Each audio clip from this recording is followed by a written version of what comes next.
But Good thing about the Tism is, they're good but learners. at least you got an excuse. You get an Yeah, excuse yeah. for when you ask weird questions or you wear the same outfit every day. You say, "Oh, I got the Tism." That is kind of weird. I wear the same outfit every day. I haven't even noticed. Me and my buddy, we making all of this money. Yeah, I know it's rude to be bragging. They never catching us slacking.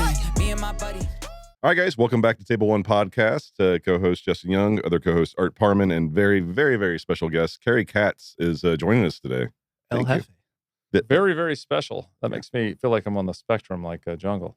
Very, very cold. Well, you know what? I did just to maybe throw it off on a tangent. I recently got a federal trademark on the word on embrace the Tism because I'm around so many poker players. So I thought, I embrace the Tism could be some cool, like a cool hat. Like if we're poker players, we might as well embrace the Tism. And I finally learned something. Not to start the air off this way, but I learned something about myself because we're having family dinner on. I think it was on Wednesday night.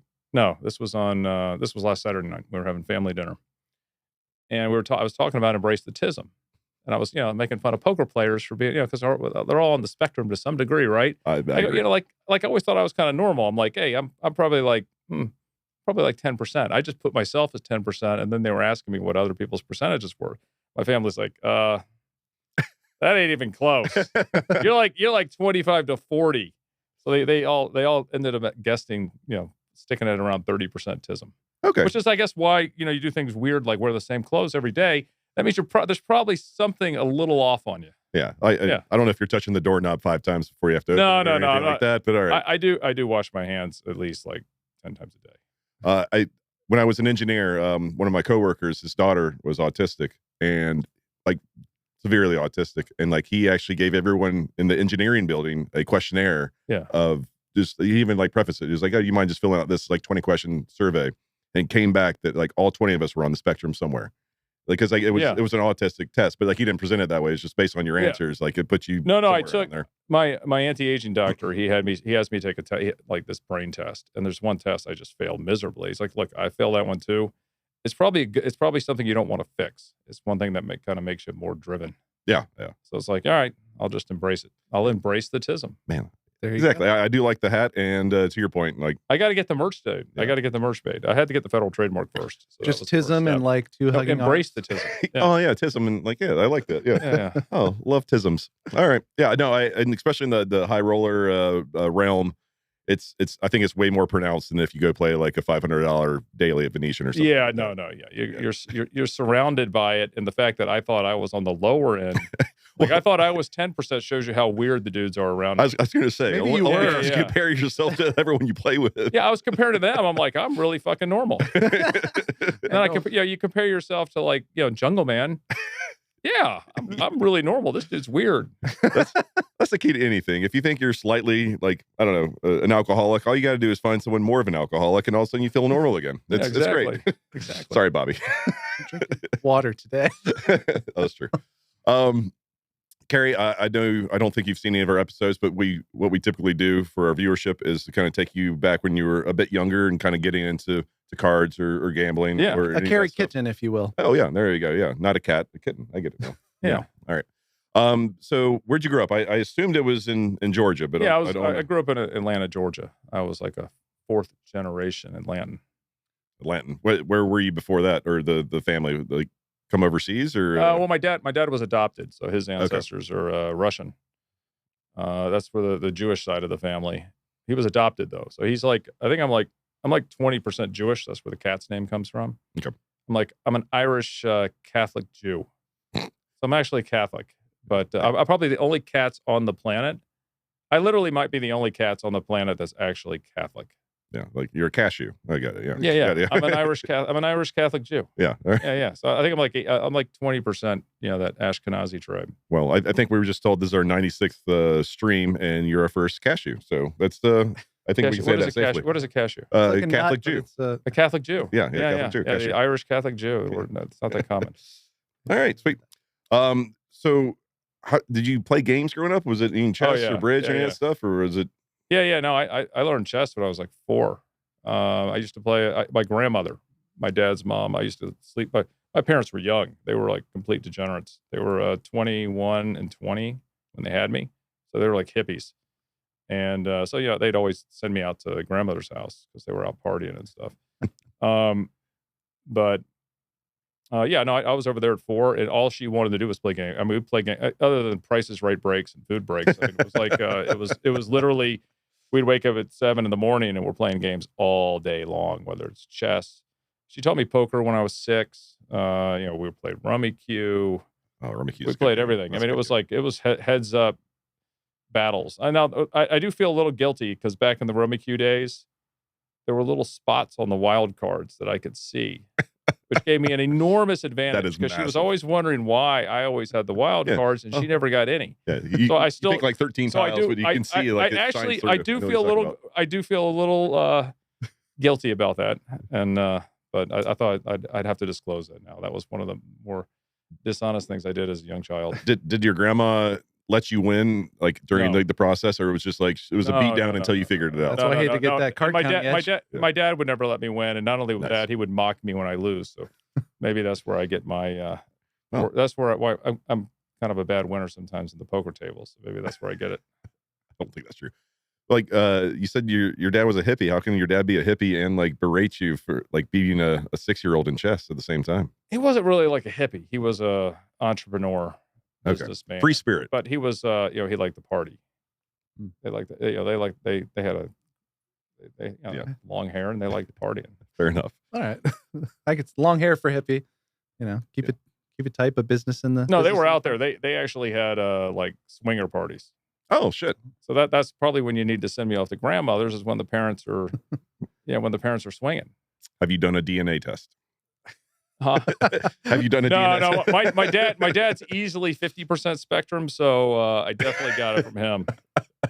I don't think so. And I look a lot like my mother. So okay. I think we're safe. Oh, I wasn't concerned about the mom part. I don't think they weren't swinging at that part. They actually when they first met, it was they were on spring break.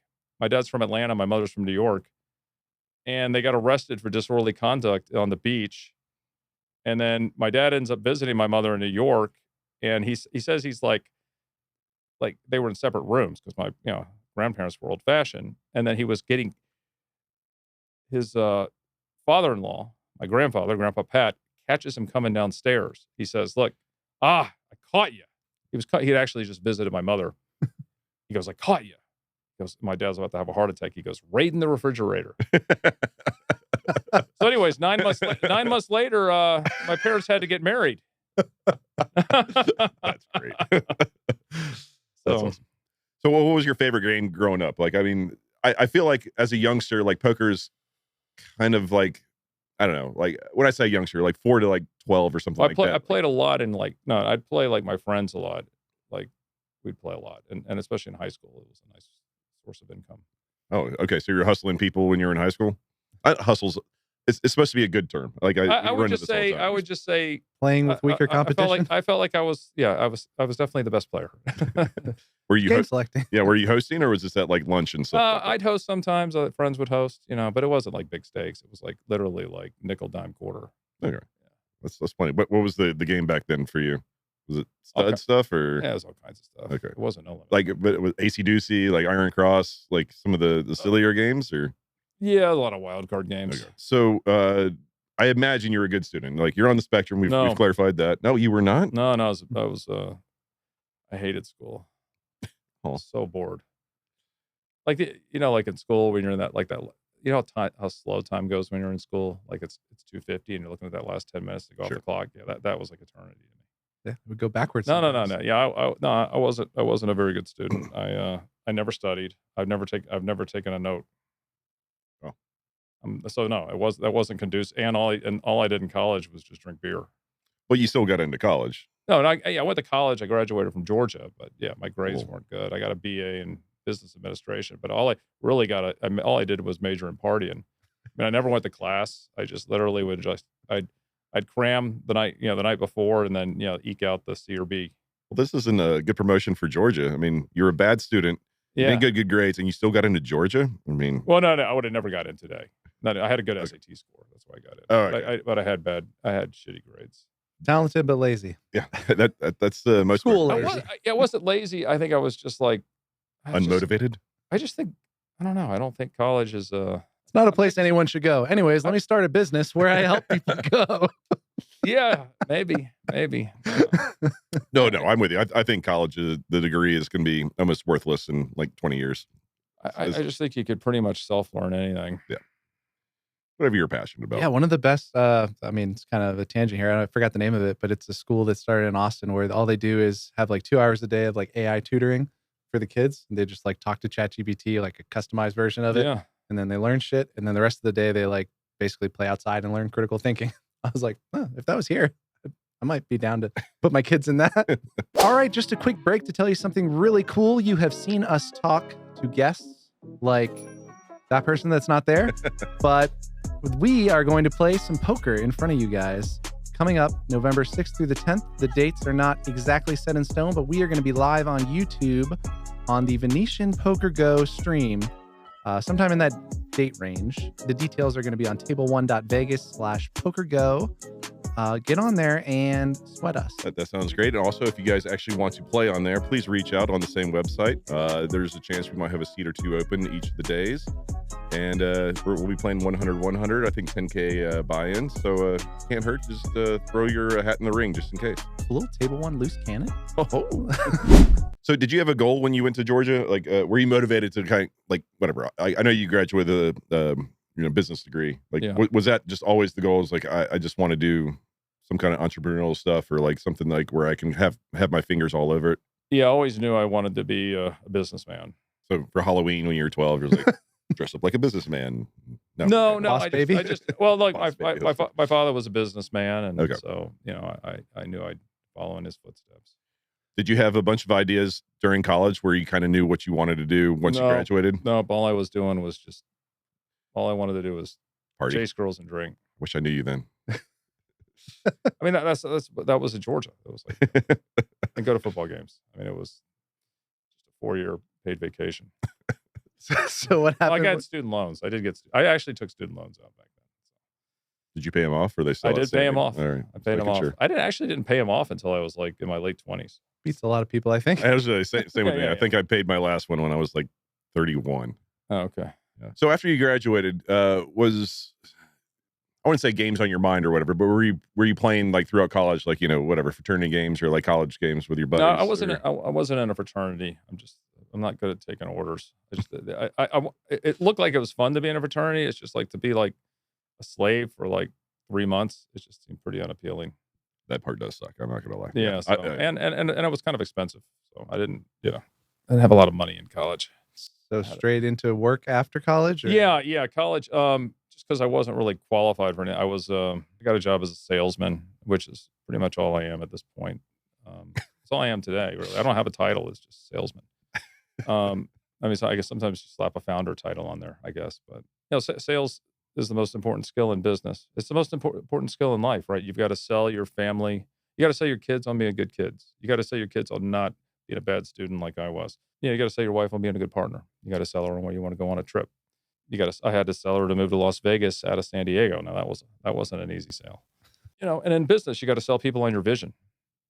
So life is all about sales, but obviously you're not trying to sell somebody something you don't believe in. You're trying to sell people a product or an idea that you believe in. So it's fortunately for me, I mean, the student loan thing, I'm a much better businessman now than I was then, even though I just was in the right business at the right time and got really, really lucky.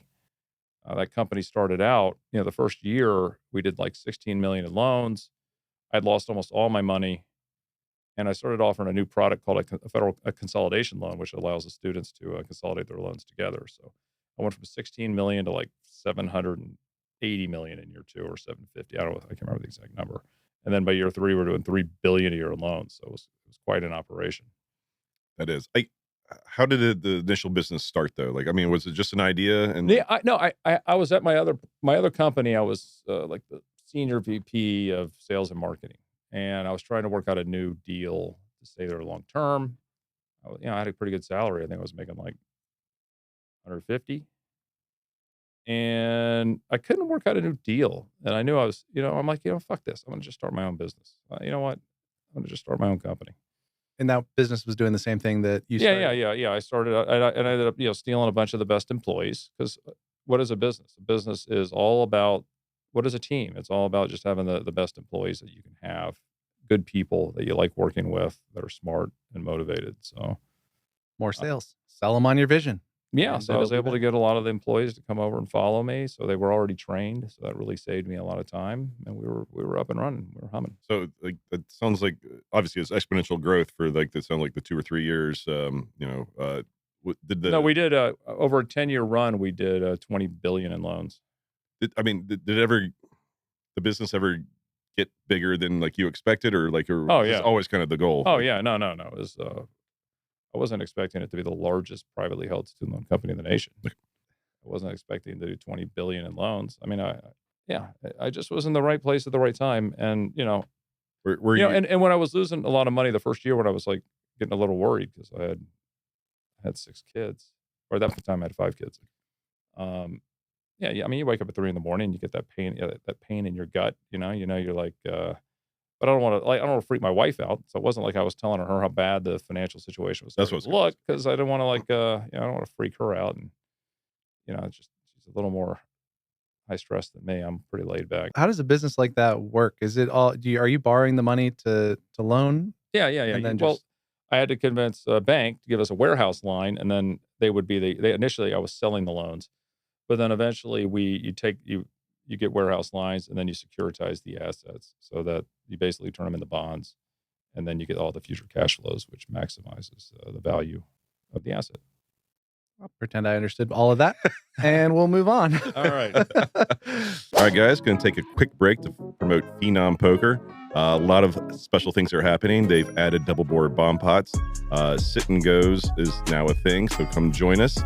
In addition to those 2 additions, you can get 150% on a 2K deposit, which means you can get up to 3K free money right in your account. That's right. And if you're on there, the token has dipped a little bit, but you can't buy the dip with this token. You have to play the dip. So get in there and run it up. And, 40 cents to 4, down to 3 something, up to the moon. Probably the moon. Diamond hands, guys. It won't moon without you. Those tokens. Huddle. All right. Back to the show. So obviously you're during this like process, you have to just be like 24/7 business oriented or whatever. Was there any time Fun for family? Yeah, That and was- family. yeah, Yeah, for sure. But like gambling or like cards probably wasn't even like on your radar at all during this time. No, not really until the moneymaker thing. Okay. And I'm like, we started playing No Limit, my friends, a little bit, just like occasionally. And then I got my wife we do trips out to Vegas. And that's when I played with you for the first time, actually. It was like one of my first trips out there, playing 25-50. Yeah. For those who don't know or whatever, for those who, weren't around Bellagio, the 1020 streets back in the day, there was a handful of people. There was probably like 15 to 20 grinders that would sit there and play 1020 all day, every day. Would start at like 10 a.m. And there was a handful of people that if they came into town, we'd all just magically become richer than we were, and we got to play 25-50. And like everyone, we'd make it 10-handed because like everyone wanted to play. And Cary just happened to be one of those guys where like, oh, Cary's in town. Oh shit, let's let's gear up for like playing bigger, and let's make it 10-handed. Make sure no one gets shut out of the game. And we just play with Cary. Viffer was on that list. Bilzerian, like there was a handful of guys. But the problem was Cary crushed everybody. He came in and he played different than everyone else. He came in loose and aggressive, and we were all tight, scared money, and it hurt a lot of people's feelings. I'm not gonna lie. Pretty good summary. I think. Yeah, I don't think I was like just yeah, after you just missed that. Yeah, you were playing 5-10 probably during that time or whatever. Mhm. Was it just your instincts that you play with? And I understand that you had plenty of experience or whatever, but like did you have any kind of plan, or was it just like, oh, this guy's tight? If he 3-bets me, he only has queens plus type stuff. Yeah, I mean, obviously I'm very strong mathematically, so I know all the odds and stuff like that. But I try. My instincts are really strong, and I do my best when my instincts are unleashed and I'm loose. Is when I'm in my best, and then I'm talking to people and I'm getting more information. And the more you talk to people, it kind of gets them out of their game, right? Because then they're like thinking about what you're saying, and then when they're they start running out of time, then a lot of times they'll just check. They'll do something passive, which in many cases is what I want them to do. Yeah, poker. I mean, I have a really good memory, so I just watch. There's a lot of things I've picked up over the years, just watching other players that I like, and then I'll just copy. That's all I really do. The only player I've ever really talked strategy with, which was a good one to talk with because he's obviously an instinctual player, is Bryn Kenney. Oh, yeah. And that's the only player I ever backed. Okay. Until he fired me. I told him that was the plan. When I backed you, I want you to get so rich that you don't need me anymore. You just get rid of me. And then he won that $20 million event and didn't need me to back him anymore. So it worked out well. Sounds like it worked out pretty well for you too. I mean, that's it worked out pretty well for me too. That was part, like, I mean, the height of his run or whatever, but like that run was insane. Actually, Brynn, he had never really had a losing year until I started backing him, and then we were down like 3-4 million, and I was like, you know what? He was very high character about it. He says, I go, look, why don't we just part ways? You know, because I actually had a contract with him where he'd have to pay me back. Oh wow. Yeah, it was that kind of backing deal. But then he got annoyed by that. He claimed he didn't read it. And I said, all right, well then don't worry about it. I go, look, we can just we can which is probably safe. I said, look, we're down 3-4 million. You know, it's been a year and a half. He had some deep runs, but he just kept losing like when he's like, going out 10th. Sure. With big pots. And I'm like, look, why don't we just part ways? You don't have to pay me back the 3-4 million. We'll just part ways and call it a day. He goes, Cary, I really want to win you money. Let me work my way out of this hole. I want to win you money. He goes on from that point, goes on like a $30 million run in like 6 months. It was fucking incredible. Wow. Needed a little fire. Fire under the ass. Well, no, but it shows you though. It shows you how high character he was in that moment, where he could have walked away with not having to make up 3-4 million. And he goes, Cary, I want to make you money. I want to make this right. I'm going to win for you. Just stick with me, and I did. And boy, did he come through. No kidding. Yeah, that was a hell of a. I partially back Art for tournaments, and I'm hoping some of this sinks in for him. I don't think it does. Just tell me you're going to walk away. Okay, I just wanted to get a sense of the timeline, just to fill it in for me. So you did the CLC, not chip leader coaching, the loan company, College Loan Corporation. Yeah. My wife named the company College Loan Corporation. Yeah. I mean, it's a good Pretty for smart, SEO right there. It's on the nose. I like it. Yeah. Yeah, and so you did that from when to 1999 until I sold the business I sold it to the employees. I did an employee stock ownership plan. So actually College Loan Corporation along the way, I'm proud to say, made 75 millionaires. Jeez. Some of those people are still working in California. Awesome. Are still working here in Vegas. It still operates. Oh, does it? I just kind of fired myself in 2012, 2013. Did you give yourself a parachute package? Well, part of the deal was the shareholders were bought out with notes, and the company interest rates were so low that the notes all got paid off pretty quickly. So then there's a lot of extra money left over, and that's what's helped make 75 millionaires. At least that's the last number I heard. That's what the current CEO told me about 6 months ago. He says we made 75 millionaires. Gotcha. Okay, so you were. So that's called, by the way, that's called real sharing the wealth, right? You build it. It's not about stealing from the rich, and and just giving people money, right? It's about being part of a team, incentivizing everybody, and to go out there and to be successful, and we all rise up together and we all become rich together. It's not about like one person making all the money. It's about, you're not going to build a good team unless you're sharing it with your teammates, right? Because your teammates are going to leave you, and plus these are good people, and you want them to be successful with you. So when you create something, the goal is to help everybody win and to help everybody make money. It's not about just one person getting super wealthy. It's about the whole team rising up together. I like that. Amen. Capitalism. Yeah, Woo. that's the way it's supposed to work. Yeah, for sure. Yeah, no, it is, and that's how it works. Yeah, that's at least how it worked for me, and so that's why I love this country. It's amazing. You should be the CEO of every company then. Yeah. So along the way, then, as you were kind of phasing yourself out or whatever, master delegating your business to where you had more time to play poker during like the moneymaker boom and all of that, at some point was the idea for it was when I moved to Vegas. I moved to Vegas in 2010. So that's really when I started playing more tournaments. Like I remember at one point I went to the Venetian. This is actually probably the best thing I actually did in poker. Was I think I won back-to-back $500 events at the Venetian, Really? which was like, it was like maybe 300 people, but that's like hard. Oh, very hard. And I remember these days because, like, Yeah. I mean, me, you, and Eric Baldwin would actually hang out and talk a lot on breaks and on dinner breaks and stuff like that. But like, it was refreshing to, like, just like you were so passionate about poker and like learning how to like play MTTs, which is incredibly hard to not only get the taste for it, but stick with it to the point where, like, Well, I had a lot of time on my hand, right? The company was just on autopilot, and I'd moved to Vegas, and so. And that was one reason why in, I guess it was 2013, I started the High Rollers because I remember looking at the calendar. I'm like, 6 months? There's not like a single 10K like in 6 months. Yeah. So then I went to Bellagio. I said, look, let's run a 10K and put a 100K guarantee on it. And they wouldn't do it. I said, how about this? I'll put a personal guarantee on the 100,000. I'll personally take the risk and I'll fill it up. And I thought it would be easier than it was. And we eked out 11. We eked out 11 entries, but the only reason we hit 11 is the guy who won fired 6 bullets. So I would have failed on the guarantee. But then then the Bellagio High Rollers, I kept the 100K guarantee in for a while, and that Bellagio one started doing quite well, and then eventually moved them to Aria.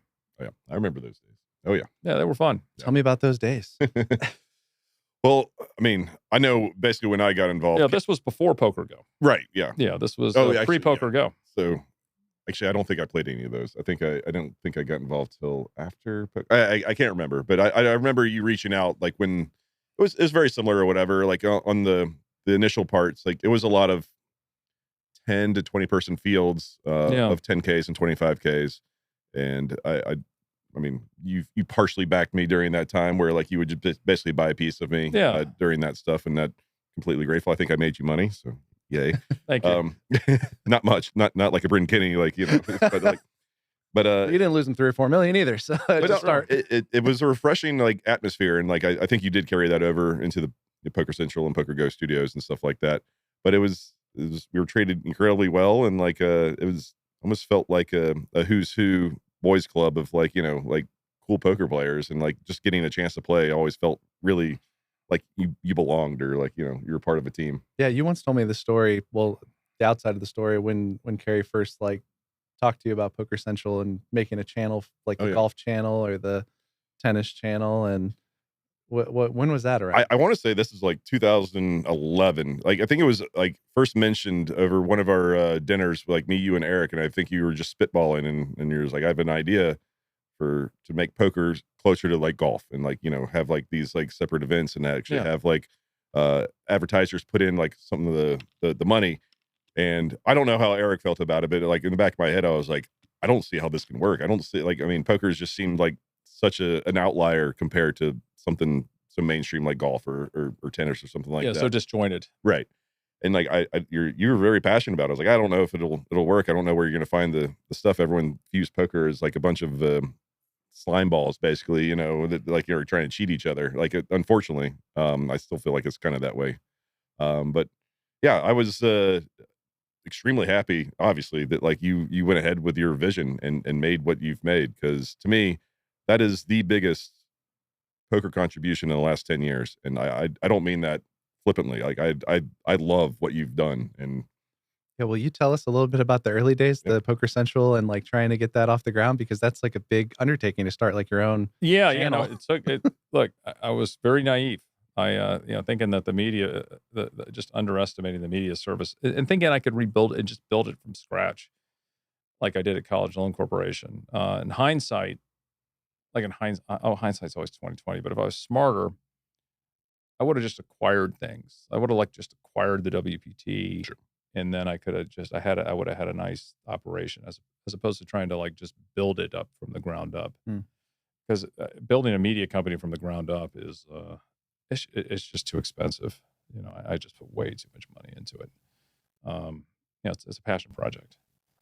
So, and we're finally to the point next year we're going to be making some money, but it's been a real grind. It's been very humbling. Even though the company's, to the outside world, it looks very successful, and it is. And if you look at the fact that we get 5 billion minutes viewed, we do 100 live streams a year. we've created some amazing brands. We've acquired High Stakes Poker. We've now acquired the NBC Heads Up Poker Championship, which is great content. And now it's, we're going to be doing another 6 seasons of that on Peacock. So we got a lot, we got a lot of great things going on, but it's been a 10-year grind. And to get to this point where the company's finally making money, and there are some bigger opportunities, I think, that are going to start unfolding. It's satisfying. Was there anything in the early days when, obviously, I'm sure you weren't expecting to make money right away? I can't imagine any project would expect that. Yeah. But was there any thought of kind of tucking tail or shifting? No, I mean, I shifted a lot. And the mistakes I made is I was bringing in experts, expensive people to help out. And I wasn't very focused on the day-to-day. I had done that grind at College Loan Corporation, and I thought I could just hire the right people to do it. And when you're starting a company like this, you got to know everything that's going on, and you got to watch every penny very closely. So because I had a lot of money at the time, it made me not as diligent and as focused as I should have been. How did that correlate with you playing poker? Did you feel, I won't say responsible, but did you feel more motivated or more responsible to play the 10K high rollers at Bellagio or Aria to make sure your product? I pretty much always played because I really enjoy playing. Last couple of years, I'd kind of lost my love of the game for some reason. I'm going in late regin, an hour to go. It's on my calendar. I feel like I got to show up, but I just wasn't excited to play for some reason. But I've got that passion back, and I'm excited to play again, and I'm enjoying it. And my results have been a little better lately since my interest levels increased. Yeah, and we'll get to some of your caches. I know Art has some questions about that, but just for those who don't know, he have well over $40 million in earnings, which might be the highest we've ever had on our show. I'm not really sure. No. Well, isn't oh no, he's probably not. No, but he doesn't. I'm not sure. He would be. He would be if he played the events I was in.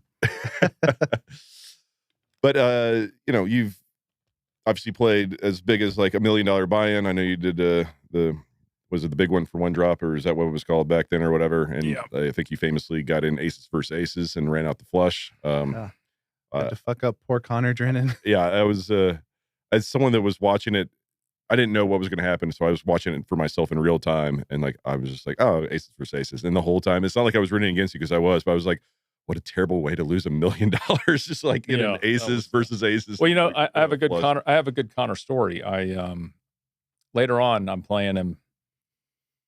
Maybe it's maybe a year later or so. I'm playing him in a 5K PLO event, and we make a final table together. And he's had a ton to drink. He's just, I'm surprised he can even play. And we're playing this 5K PLO where it's a final table, and I get aces.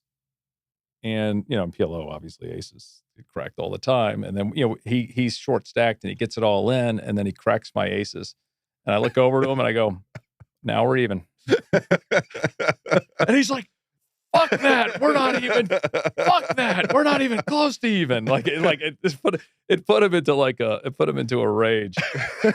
You sent him back into orbit. Yeah, but it was pretty funny. I guess I definitely don't mind putting needles out there, but I love when people needle me, and I like when they slow roll me. I just think it's hysterical.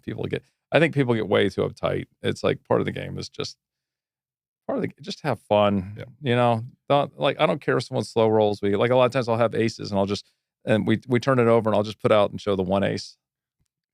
So they have they get a nice little sweat until the end. Yeah, they can feel good for a minute before they're sad. Yeah. But other times I won't have the ace. Sometimes it'll be something crappy. Yeah. No, we say it all the time on this. I think there needs to be more emotion in poker. I think it would sell a lot more. Granted, it sucks that maybe some of the Tism has too much of hold for a lot of people. There's a lot of Tism, and you know what? And it took me 55 years to learn. It took my family to tell me basically, you ain't at 10%. You're not 10% Tism. Well, one of my daughters you're at 40. That's the one I always get in a fight with. But the thing about the Tism is, they're good learners. At least you got an excuse. You get an excuse for when you ask weird questions or you wear the same outfit every day. You say, oh, I got the Tism. That is kind of weird. I wear the same outfit every day. I haven't even noticed. So does Homer No one's Simpson. noticed? And Yeah, Bart. No, Steve I Jobs. just like I literally I got like 10 of these pullovers, and then I got like 10 black shirts, and then I got 10 of the same black workout shirts, and then I got like 10 of these pants. It's a decision. You know how nice it is, because like I make so many decisions throughout the day. Now it's like I don't have to think about I don't have to think about what I'm going to wear. I just put the uniform on. Yeah, I think that's what I even wear these pants when I work out. It's just this and a workout shirt. I swear to God, Is the workout shirt black? it's black. Okay. Yeah, That makes me happy for some reason. A What black about shirt. if you're going like Jean George with the wife? What do Yeah. you mean? There it is. What do you He mean? zips it up. Yeah. Yeah. Puts a little handkerchief out that Yeah, little no, side it works, pocket. it works for pokers. It works for restaurants. It works for the gym. It's very convenient. As long as your wife loves you, I think that's all that matters. I don't know what my wife would say if I just decided to wear the same thing. Not that I'm a I think fashionista or anything. I think she gave up on trying to get me to wear something decent a long time ago. She knows the battle she needs to fight. Have you asked her what percentage she thinks you are? At the family dinner. Yeah, was she at the dinner where all your children are I rating you? don't think she was. Oh, she knew the real answer. just She was said quiet. No. I think she Strategically said. I think she just goes. It's a lot higher than 10%. She goes. I can work around it though. Sounds like a great lady. Yeah, she's awesome. No, we're soulmates. You're dealing with two other people that somehow are happily married. I feel like everyone's always complaining about the relationship they're in, but like Art and I can happily say that like I love my wife so much. I couldn't even imagine anything negative happening. And all my complaints are about myself. That's true. Yeah, my wife's my best friend, and we've been. Yeah, there should be no shame in saying that. I know a lot of people want to. And plus, she's also a really good advisor. I mean, I could have kept myself out of so much trouble if I just listened to her more. I once talked to a psychic, and a psychic says, you should listen to your wife more. I swear to God. Was your wife in the room? No, she was not in the room. But I told her that, and she's like, you should. And go see her again. Exactly. That's a good thing to say if you're a psychic. Well, you know what? When you're a very independent person and you got a lot of flexibility in your life, you make a lot of decisions. You need somebody who is a good sounding board who can bring you back down to reality, because then you start thinking you're right more than you are, or you got people who aren't questioning you. Whereas your wife will make you humble again, which is good. I agree with that. Not in a bad way. No, I agree. In a way, I feel like I'm almost kind of like Art's poker wife a little bit sometimes too. Like he has a ton of great ideas, but like for every one great idea, I think he has like 3 bad ones. And like sometimes I was like, Art, stop. But at the same point, like without Art, we wouldn't have this podcast, and like I wouldn't be having fun once a week. Yeah, hanging out with people the like same you. thing at work too. You need people who are going to point out like if you got bad ideas, because most of the ideas, a lot of the ideas we've implemented have come from me. And most of the things I do, I kind of like borrow or copy from other things. The Poker Masters and our purple jacket. Geez, where did that come from? U.S. Poker Open, the Super High Roller Bowl. You couldn't call it the Super Bowl of poker, but you could call it the Super High Roller Bowl. And then the PGT is a knockoff from the PGA. Yep. But you know what? Because I don't have millions of dollars to spend branding something. So now when we just go to like ESPN or we're pitching one of these major networks, we say, look, the PGT is the PGA of poker. Best players in the world. There's 100+ events. Kind of like and we've built it up like a golf event, right? Because it's not the golf event's 4 days, right? It's not the guy who wins day one who does the best. You may not win a single day, but you may end up being the overall. You may win the Masters, or you may win the U.S. Open because you played the best over 4 days. So that's how we have structured the PGT. So you got the Poker Masters, which is 10 events, and it's the guy who plays the best over the 10 events. It usually comes down to the final event, which is interesting. It makes it entertaining. There's usually like 7, 8 guys still in the running, and then we crown a champion. It's a lot of fun, and it's fun when you're in it, and when you're in the race, it's a lot of fun. Even makes me go on time. Yeah, I like the kind of subliminal branding too. I really felt too I was going to win the Poker Masters this year. I felt it, so I was very disappointed when Coleman busted me. But then I had a feeling. I go Coleman after I go, you're going to win this thing. And he did. He did. Yeah. He did. He was playing. He was playing really well, but at the same time, he had like this great energy. He just was like so relaxed and at peace. You could just feel it, like the whole series. He won the opening event, and even like when he wasn't really doing well in the middle, he just was very chill. Yeah, I liked it. We're gonna have him on. He's a super nice guy. We've become friends. Yeah, even when he gets in whatever the ace high versus or queens versus like like ace X on like ace high board or whatever at the end or whatever. Yeah, he's just like, whatever, it's fine. And of course, I think he just runs out of flush or something like that. I can't remember what it was, but Well, you know what? You always do better in all ins when you don't give a fuck. Right? believe me. I mean, if you're like intense, like ace king versus queens, and it's like the biggest hand, and you're like all upset about it, you're gonna lose. If I ever wrote a poker book, it'd be one chapter, and it's like just. Let me ask you a question. You go if somebody goes all in with twos, and you jam with ace king, you're not feeling very good about it. Oh, exactly. I'd feel better if they. It's like you jinx yourself. Right. If they had two queens, I'd feel better about my ace king. Yeah. Deuces is just like I can't win. Like deuces just always win there. Yeah, you do. You feel like the deuces. It's because one guy's so disappointed and the other guy's ecstatic. Right. It's like the same. If you get in nines versus jack 10 offsuit, you're like, well, nines can't hold here. Like it's literally impossible for nines to win there. We used to call them like fake flips online. When the guy right. should have like so much shit, but he has a pair. Come on, or he has two overcards. That's a good one. Speaking of good people who work for you, how'd you get Mori? Like, because he runs the fucking amazing studio over there for you and his whole production. He's always very quick to respond whenever I text him. So, Mori he's just a wonderful human being, and Poker Hall of Famer. Mm-hmm. Everybody loves Mori, and he's 69. He's still going strong. I think he's got a good, he works probably 70-hour weeks because he loves to, and then he plays poker on top of that. And he spends like an incredible amount of time with his family, and he goes on the golf course. I literally don't know when he sleeps. I don't know how he does it. It's amazing. Yeah, he's got youthful energy. He works really, really hard, and people trust him, and his word is gold. So we're very lucky to have him. I acquired his company around the time ESPN was exiting their WSOP deal in 2017 because he helped broker a deal between me and Caesars to get the rights to the WSOP. And around that time, Mori was doing the production. So I'm like, I want to be vertically integrated. I want to have production in house. So I'm like, I acquired his business at that point, which was called Poker Productions. Mm-hmm. So that just became a part of PokerGo. And his company actually also owned Poker After Dark. So that was a nice asset for me to pick up. Little known fact, except for it's not that little known because I tell everyone I can that cares, or people that don't.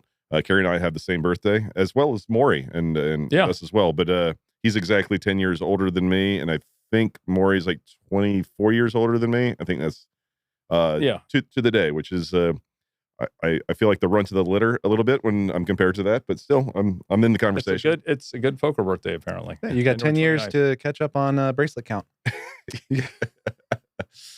Oh, shut up, Art. Speaking of which, got you a gift. Nifty gifty. This is for you. Cool. You can snuggle up to it. Oh, that's right. It might give you some body warmth. Check it out. Sometimes in poker, they say you got to get the monkey off your back, but when it's a bracelet, it's more like a silverback gorilla. Yeah, and that is true. Because I had 2 seconds maybe and a third.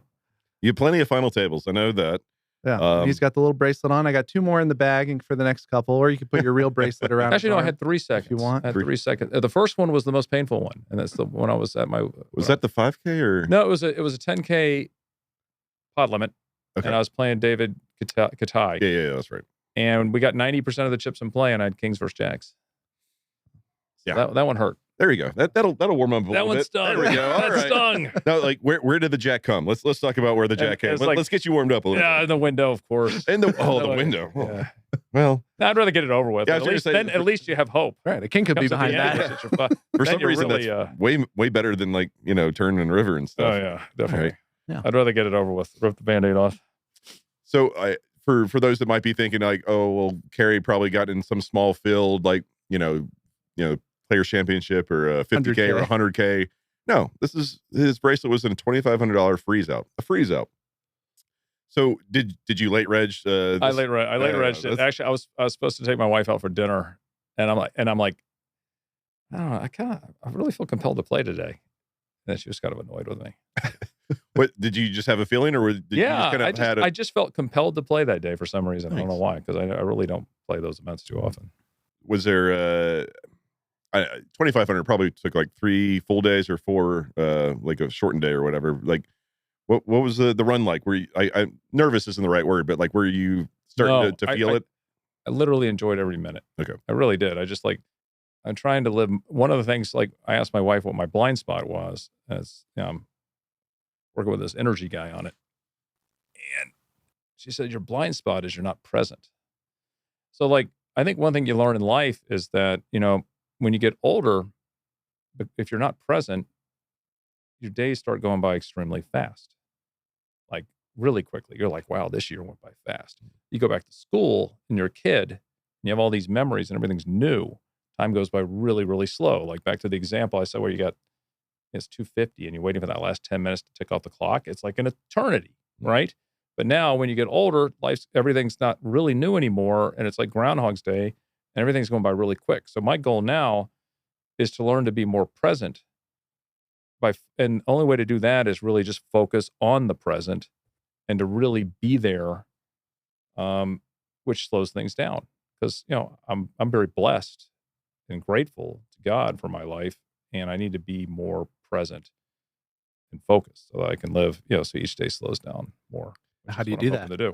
Just stay off the phone when you're around other people, or meditation? Like, I mean, seriously. Yeah, no, I do. I do meditate. I do yoga. Like, I'm very regimented. I yoga 150 times a year. I lift weights 150 times a year. It's part of the Tism, I guess. Yeah. 40% seems fair. All right. What about on leap year?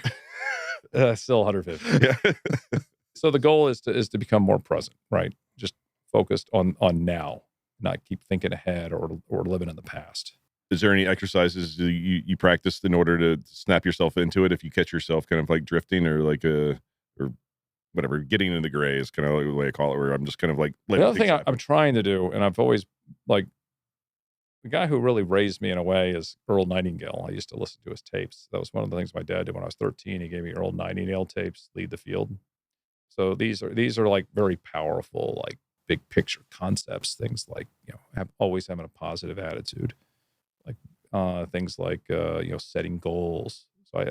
So at 13, I was, it was a very good thing my father gave me. I used to listen to Earl Nightingale all the time, really all the way up until I started College Loan Corporation. So, but the one thing he teaches in particular, which I find is incredibly important, probably the most important thing you can have in life is integrity in all your actions.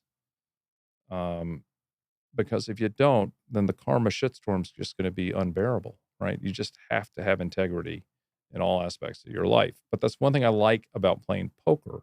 It's the one time I can it's like Survivor, right? Or Big Brother. I can lie, and I can mislead people, and I can just fuck with people, get in their head. I don't have to act with integrity at the table in terms of what I'm saying, because that's part of the game and it's to be expected.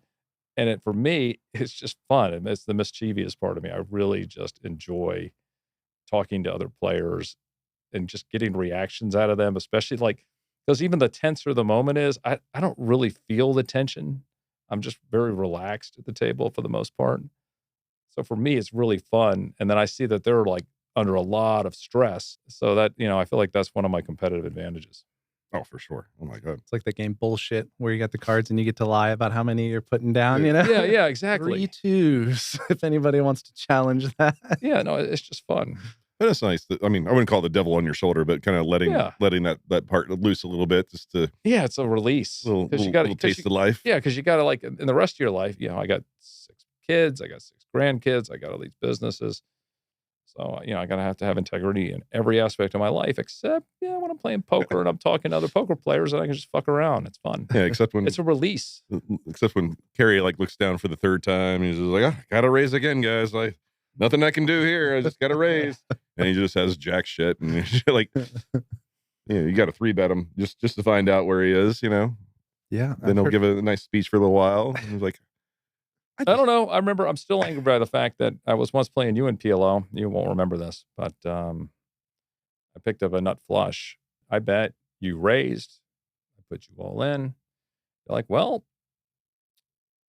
I told myself I'm going to have to let this king high flush go if he raises me. So I guess I'm just going to have to let it go. And I was like, what the fuck? What the fuck? I was so pissed. I don't think I told you that I actually had the ace. You definitely did not. This is a big relief, and I do remember the hand, so thank you. Yeah, I think you had spades. Yeah. And now that we know you'll never lie outside of the poker table, You must have had I it. didn't say anything. No, I wasn't saying anything. Yeah. Had a better, if I was using a speech game back then, I might have, or more often. I remember not feeling confident when I folded, even though I sounded confident. Well, But I no. guess I told myself, if he re-raises me, I'm going to have to fold it. And you showed the king high flush. And I'm like, Well, that's how like, much of a chicken shit I was. No, and I was thinking, God, you dick. Because like I was scared that I was going to just call the turn and call the river. I was like, I can figure out a way around from calling the river. Just raise the turn and risk exactly probably the same I'll amount. put in the river bet now. You actually remember that hand? I mean, Yeah. that was over 10 years ago.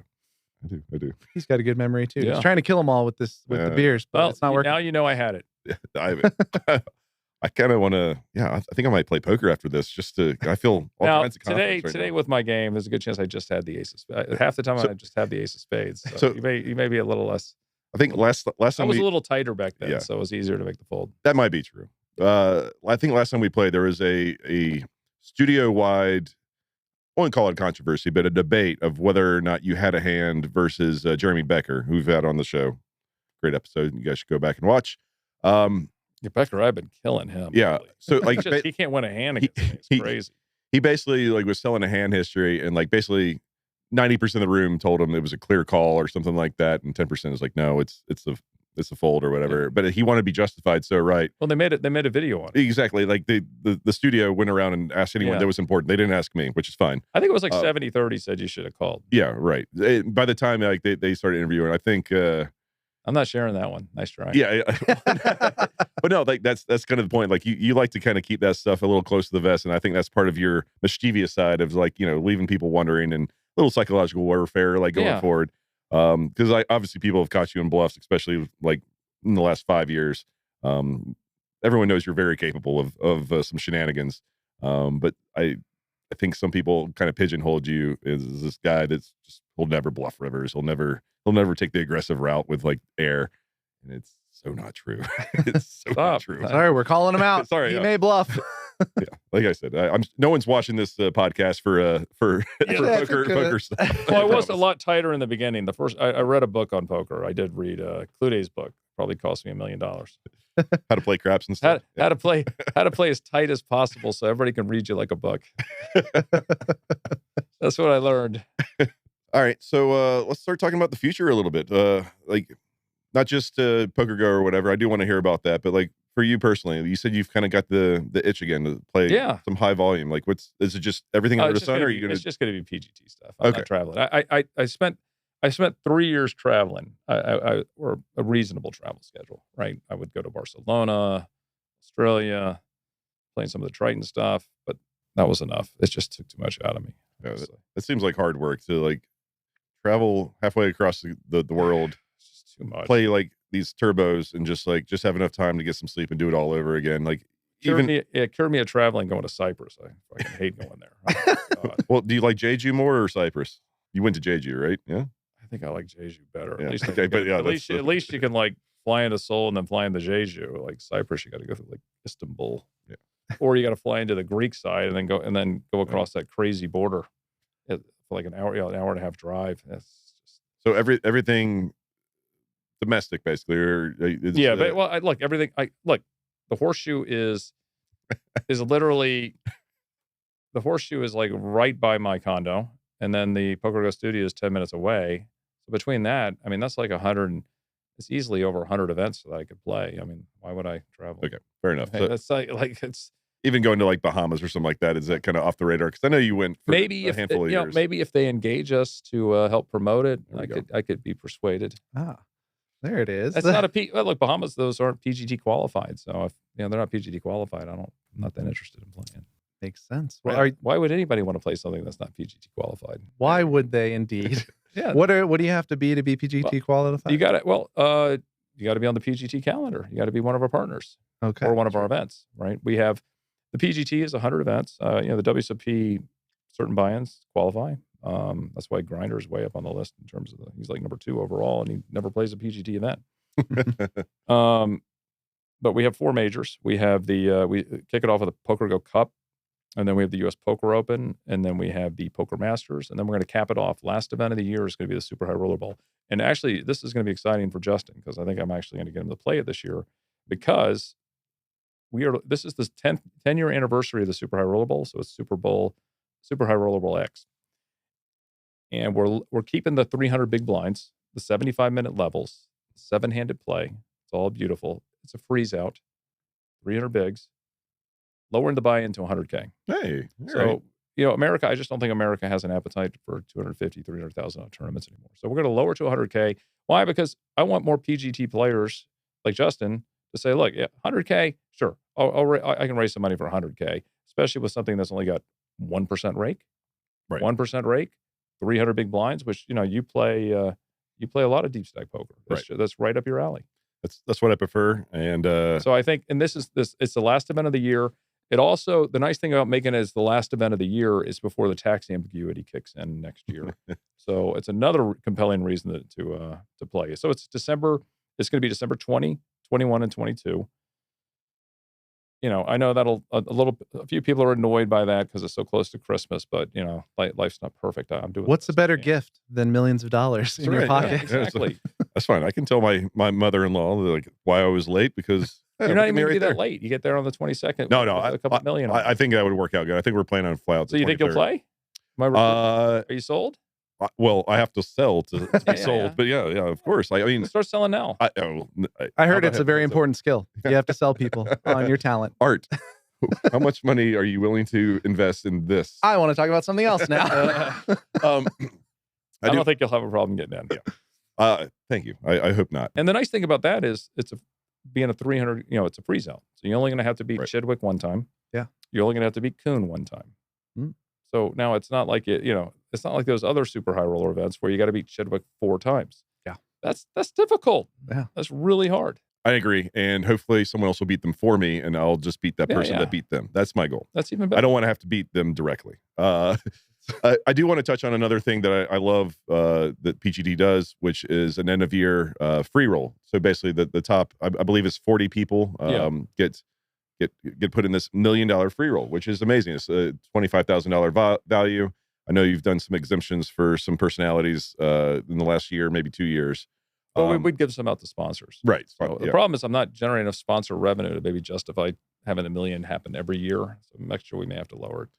Which is still fine. It's still completely generous, and not to mention it puts the carrot like out in front of us. If we're happy to be 48 to get in or the something top 40, like that. that's another reason to play the super high roll Exactly. because you're going to get a shitload of points if you if you finish top 3 in that. It's probably going to catapult you into the top 40, which means then the PGT Championship, which is in early January. So yeah, forget about the 1% rake or whatever. On top of that, if you like to your point, if you happen to do well, you just basically get an extra 25K free money in your pocket, and like depending on the player, it might be worth more than 25K because the good players are probably more apt to do well. So what you're saying is, if Table One sponsors, then you have to give us one of those seats. We need more subscribers, guys. Lots more. Get on there. And go on Spotify and leave a comment too, because apparently that helps. You briefly mentioned it. I just want to touch on it. Just like I don't think we've even mentioned it on this podcast, even though I think it's very important for gambling community, poker community. Certainly is the little part of the big beautiful bill that is going to be hurting poker going forward.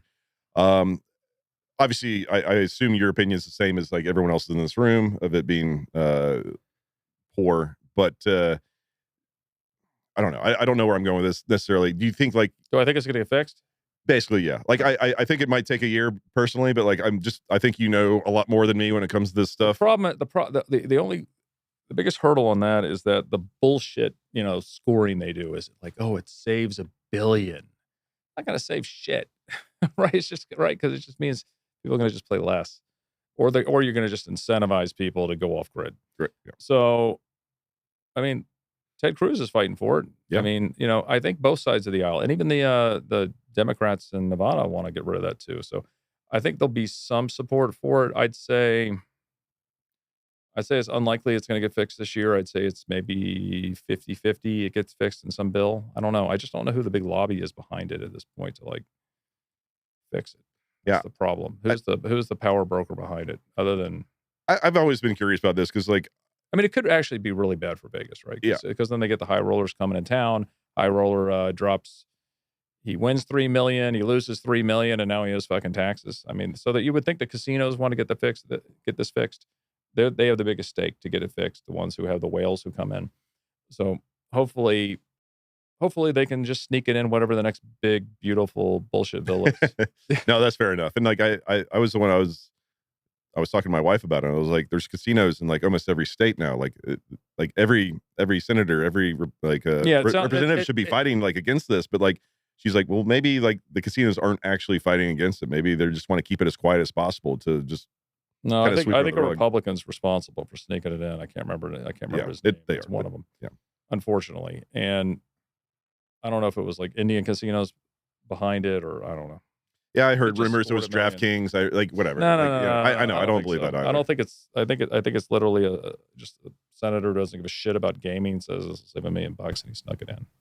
Yeah, it's made up numbers. To your point, it's gonna either incentivize people to cheat on their taxes, which is not good, or cause people not to play as much poker, which is also not good for us. Or it's going to mean the whales will be very angry if they've Exactly. Whales that break even are going to get really fucked. I understand. I think a lot of this is going to be retroactive, where like people aren't paying attention to this, and everyone should, and they should.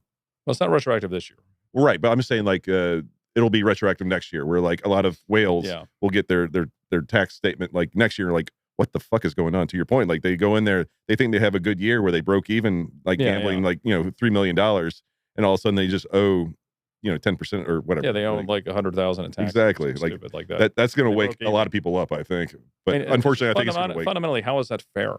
It's not. You break even gambling, and then you owe 100,000 in taxes. It's the dumbest thing I've ever heard. And like, as obviously we're professional gamblers. That's what happens with those big. I mean, that's just the problem is the only way they can get those bills through are like those big giant bills. Yeah, it's all kinds of not, pork bellies on all sides for sure. Okay. Sorry, I didn't want to get too real, but I wanted to talk about that too. I think it's incredibly important. I don't think enough people are talking about it. And like the people I do talk about it, especially in the mid to lower stakes, they're just like, oh, I'm just going to lie on my taxes. Like that's their solution. Yeah, sure. And because like to me, like mid stakes poker can't survive this bill. I don't see how anyone could be profitable. And I think all these tours are just going to die. Certainly not high stakes. I mean, all the people with their edges already like 5% at the high end. And you're right. No, you're right. If you got a 5% ROI, all of a sudden you have a negative 15% ROI. Especially if you're doing the Triton events and stuff like that, and you have $10 million in buy-ins. It's incredibly tough to like overcome the 10% kind of like buffer. I mean, they have 10 million in buy-ins. They cash for 10 million, and then they would owe. They'd owe 300,000. Yeah, 400,000 in taxes. That's crazy. Nuts. Yeah. They have a $2 million profitable year. They're not going to have it. They're going to owe half of that. Not to mention backing would be tough, even though if you're going to get back, you should probably get back by someone from like England or something like that. Just make it a little bit easier. Non-tax country for them. All right. Well, sorry. That was the serious portion of the podcast. Yeah. I'm sorry. I think everyone should tell all their friends, or at least look up for yourself to find out what's going on with this stuff, because it is highly important for the gambling community. Yeah. Have ChatGPT email your congressperson. There you go. Yeah, good. All right. Anything else big coming up in the PokerGO world? And you've got kind of we got a cool PLO series coming up next week. You'll be playing, right? Next week. Yes, I will be. First one's 5K on Tuesday, and another 5K, and then it's like 15 events, all leading up to the Super High Roller Bowl PLO. Unfortunately, I have to miss that. I have to miss the Super High Roller Bowl PLO. This is where you get work. This is where you get balance. My oldest son, he lives right by Disneyland, and they go to Disneyland like every week. He's got 3 kids. We'd be good friends. Yeah. He's got, well, I got 3 grandkids. Mm-hmm. And it's shout out to Jefferson. He's 7 today. Oh, nice. He's watching. Yeah. Never mind the F-bombs. Rather than play the Super High Roller Bowl PLO, I have to get dressed up for Halloween and walk around Disneyland as Grok from The Emperor's New Groove. Sweet. You get to, you mean? Is it Grok? I don't know, whatever his name. Gronk. Gronk. That's Gronk with a K. Kronk with a K, yeah. You got me. Yeah. So, anyways, my wife's getting dressed up as like the evil lady in that, I guess. I don't know. So we did it last year. So that's what I'm doing instead of playing in the Super High Roller Bowl. You seem thrilled about it. Well, you would think I would have been smarter on the scheduling. I just whose event is this? Why don't you just push it back a week? Sorry, all the advertising that's already been done. We're doing it next week. I don't want to. No, Tim Duckworth would go apoplectic and like start like flopping around on the floor if I moved it. I can tell you that right now. So I can't do it. I'd love to move it, but then you got all these people coming in town, and the time they got it all perfectly set up. It's all organized. I can't say, well, let's push it back 2 days, make everybody wait around because I got to go get dressed up for Halloween. I guess to your point, you got 100+ events that you could play. It's okay. I'm an underdog in that event anyway, so it's probably a good fade. You slightly mentioned you did something similar last year. What did you dress up as last year? What the hell was I last year? You claim to have a good memory. Let's check it out. I thought we dressed. Oh, I know what we dressed up as the haunted house people. Okay, all right. Yeah, so I was like an undead. I was like an undead guy with a hat on. That's fun. But yeah, just to let you know, you might see Art there. Art goes about once a month.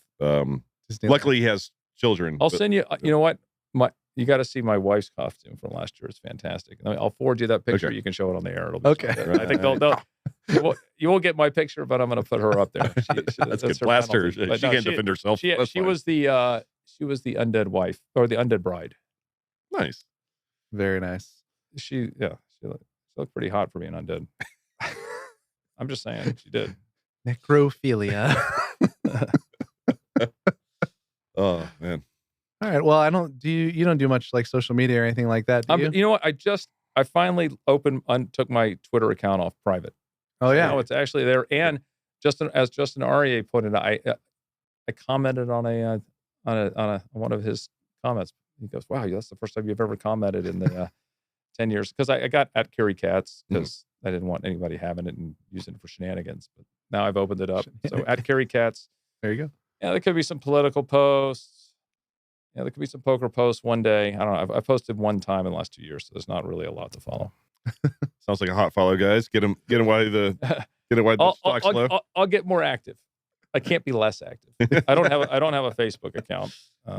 Maybe some costume pics coming up. Don't know, guys. Come on, follow at Cary Katz. At Cary Katz. Right.